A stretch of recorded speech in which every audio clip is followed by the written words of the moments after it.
welcome to Basketball Talk Pro. My name is Ron Ekker. Today we're going to talk about the screen away, really. The title, I know, says screen down. The screen down is really a screen away from the ball. The ball's not involved in it.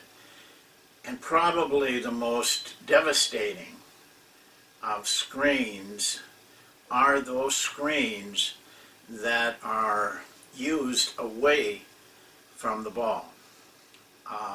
And they can be of a huge variety. There isn't hardly any way to completely predict where that screen is going to take place.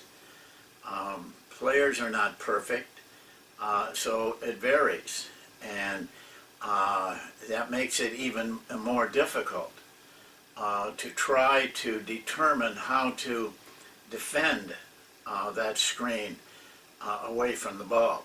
We have chosen to use as an example the screen down or the pin down. It is a really probably the most effective screen away from the ball that's used. Because of the number of things a player offensively can do off of that screen down, it makes it very difficult. We have a rule. We just there's a lot of ways you can do this, but we have found that by giving our players just a very simple rule, that they can then carry that over to wherever the screen may be, or however it is set. And that rule is simply that we want them to go on the ball side of every screen away. You can get on the whiteboard and draw up all kinds of screen aways, but I think you'll find that going on the ball side of the screen gives you the best overall defense. And by doing it, by just having a simple rule like that, we go away a lot from all the things that can happen to you. Now, what we're going to show you is a technique for defending these situations, and using that technique of going on the ball side of the screen, and we're going to use the screen down or pin down to demonstrate what we're talking about, and also the possibilities that may occur. Now, there's an old saying in basketball, amongst basketball coaches: the last guy on the whiteboard or the chalkboard that is doing the drawing wins, because there's always a lot of situations that come up on the whiteboard or the piece of paper. I mean, it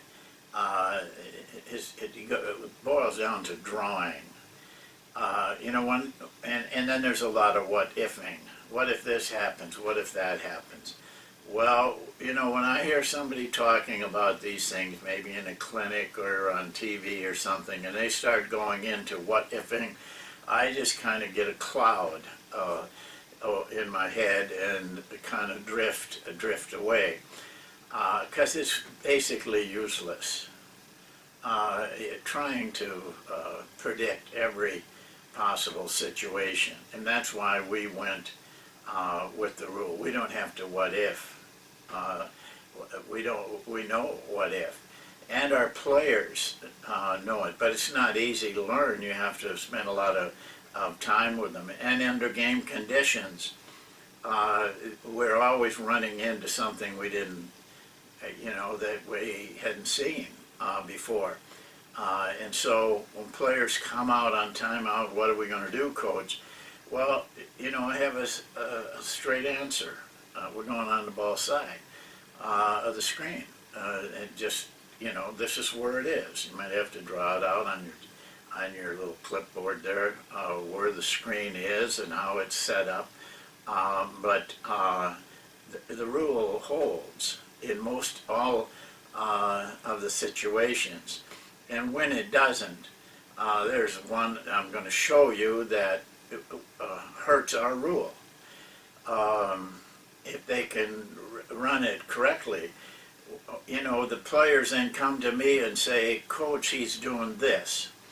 And at one time I used to say, "Well, then you do this." Direct that player to exactly what I think he should do. Well, I found I was wrong most of the time when I did that.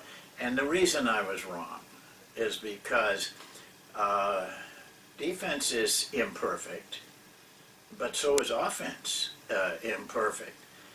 He may have run a certain maneuver perfectly one time, but the next time he's maybe a step slow, maybe greed is taken over and he gets makes the play before everybody is ready. There's all kinds of things that happen, and what occurs then is that the offensive maneuver that was very effective once or twice has changed, and so the player is now probably in a negative position because you directed him. Now when a player comes out and talks to me about that and asks me the question, I tell him, feel it. Feel where that guy is going. We have a way of defending it. You have to just let your body and your mind tell you what to do. You will be accurate much more than if you predetermine what you're going to do. Probably the most dangerous thing in basketball is predetermining, because we have such a fast game. Things happen so quickly. Seconds, milliseconds, fractions of seconds determine the success or failure of many things that we're doing. You don't have time to measure everything. You must learn to follow your body, follow your mind, let it happen. You're going to be wrong, but you're going to be right a lot more times than if you try to predetermine it. Now, one last thing before I go to the whiteboard, I want to tell you about any technique, this one included. The only way you really become effective with it is when your players learn to transcend the technique, go above and greater than the technique. Their attitude, their determination, their will to win or to do right transcends any technique. A technique that can look shallow and clumsy by one player, by the player who does, as I say, transcends, is greater than the technique, makes that same technique look glorious. So as a coach, you're not only just teaching the technique. If you are, then you're going to have much less success than you should have. You as a coach have to help that player to become greater than the technique. Don't let the technique dominate what you're trying to accomplish.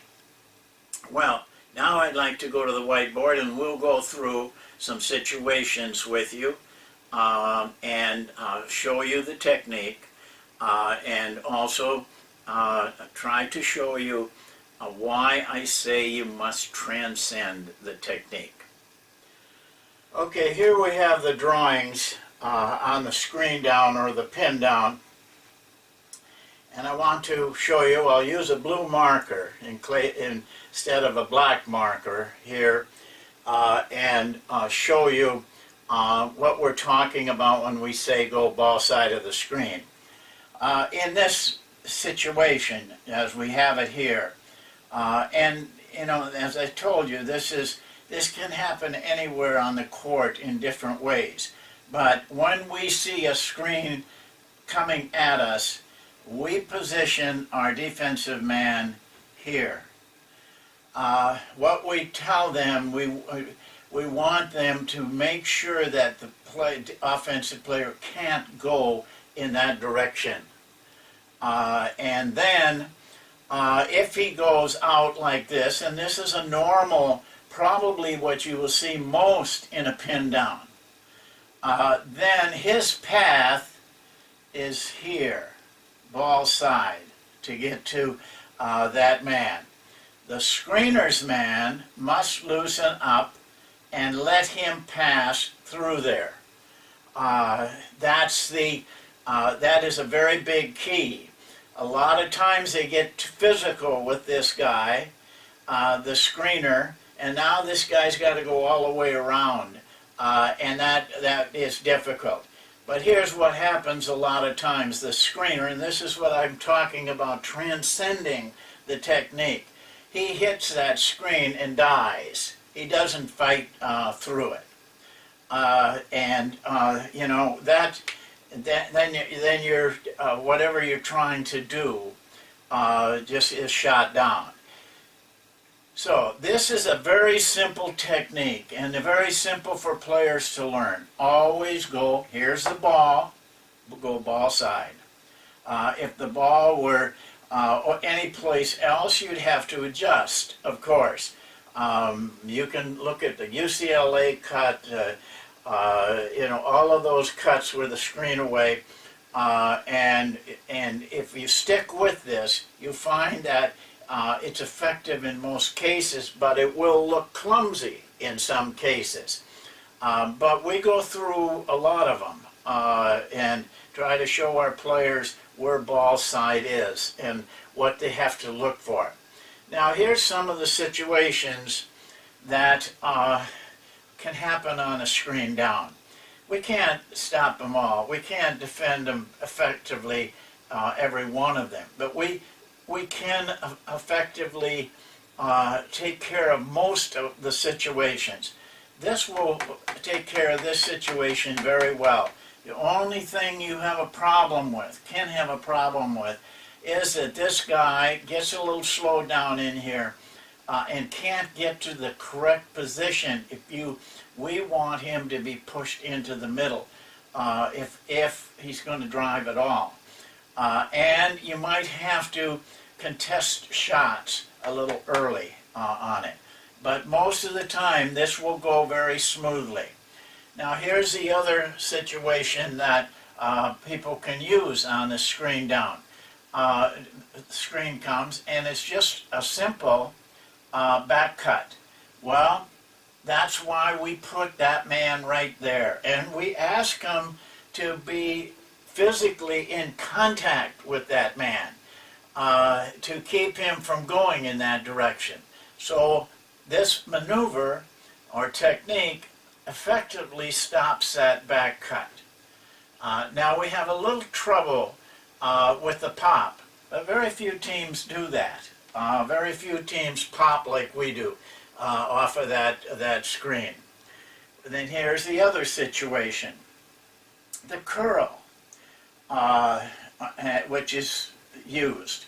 The curl, of course, that is that, you know, they run right into us. We loosen up off the screener, he's coming here, and that ends the curl. And we don't have to open ourselves to much else except if that guy pops. Not a lot of teams do it, But this guy, if the defensive man on the screener is alert and playing hard, he'll get out in time to contest that shot. And that's really all we ask. Now, the one that gives us trouble, in fact, it beats us if the guy can make the shot. We're like this here. Defensive man on the screener is loosening up, and he goes to the corner. And our rule is to go over the top. It's too late. That guy's going to get the shot if we go over the top. So this is a situation that comes to me over and over again with players in a game. What are we to do if he is making that kind of a maneuver? Well, here's what I tell him, just what I told you before. You have to feel whether that guy is going to go out or whether he's going to come up here. Let your body make the decision for you and do it. I contend that if you're close to that guy physically, you will sense what maneuver he's going to use, and then follow that maneuver. And in that case, if we sense he's going to the corner, we would of course go in that direction. We just follow him out. And so, this pretty much takes care of most of the things you'll see. They can do things like slip the screen, but if our man is loosening up for that and they slip the screen, he's in pretty good position here to cover that. So there's other things that an individual offensive player may make up at the time. We can't predict that. But I feel comfortable that if we always go on the ball side of the screen, we will cover most of the situations. Now, of course, you can what if this, and a lot of people do, but I'm comfortable, very comfortable with this rule, and I never second guess myself. Of course, we get beat on certain things, but we probably get beat a lot more if we make changes. So, and there are certain plays or go-to plays that we may make an exception to the rule, but generally in a game, if I'm forced to make a decision, I will follow the rule because our players know how to do that. I don't want to teach an exception out at game time. We would have made that exception in our shoot-around if it required that. So, well, I hope that gives you an idea on the screen away. Trust me on this. It's much more dangerous than the screen at the ball. Screen at the ball is much easier to defend than screen away because they have so many things that they can do if they want to use them.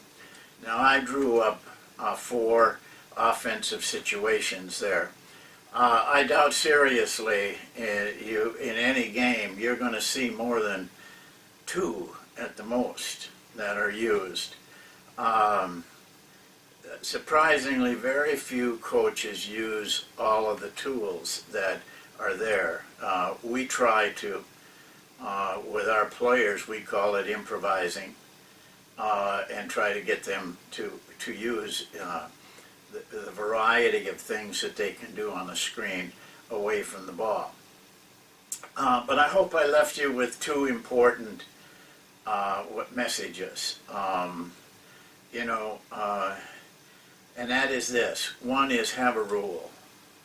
Don't put so much pressure on your players to remember so many things and to have to be good at so many things. our rule is go ball side. Well, players can get pretty good at that if that's all they're going to do. If that's what they do every time with practice and with game conditions, they get pretty good at it.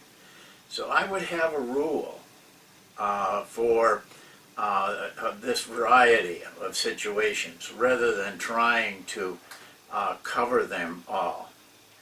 And secondly, I hope I made this message clear, that no matter what technique you use, if you can't get your players to be bigger and better and mentally stronger than the technique, you will always be lacking.